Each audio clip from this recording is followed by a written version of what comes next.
Let me start with this. Massive congratulations to Coco Gauff.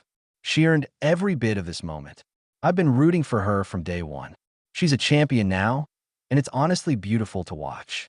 Coco has always carried herself with class, with maturity, and with a sense of responsibility far beyond her age.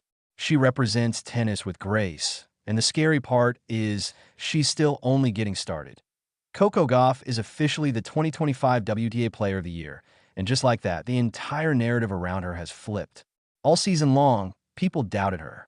Critics complained she was overhyped. Analysts said she wasn't consistent enough. Some insisted she'd never live up to the expectations set for her when she burst onto the scene years ago. But now, those same voices have suddenly gone quiet as she stands there holding the award nobody thought she'd earn this soon. It's funny how silent haters become when the person they doubted proves them wrong on the biggest stage. What people don't realize is that this award isn't handed out for one great tournament. Player of the Year means you delivered excellence all season long. It means you showed up every week ready to fight. It means you beat the best on the biggest courts over and over again.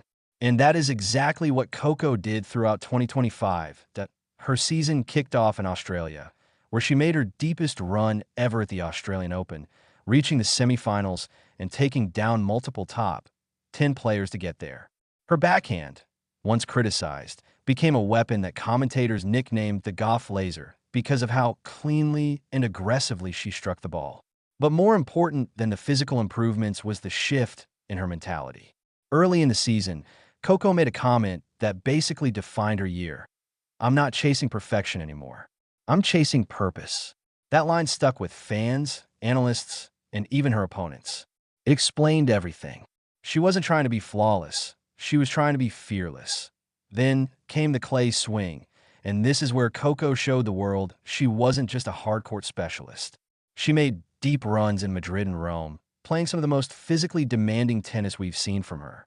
Clay requires strategy, patience, longer rallies, and total focus. Coco displayed all of that. Her semifinal run at Roland Garros was a turning point.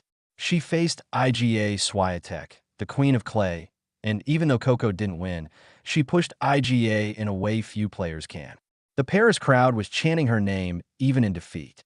That's when you know a star has arrived. When you lose but still walk off the court with the entire stadium behind you. Wimbledon wasn't a title for her, but she proved she could adapt to grass with the same confidence she shows on hard courts. Her movement, her timing, her footwork, everything looked sharper. She handled tricky opponents and showed she has the all-surface versatility of a true champion.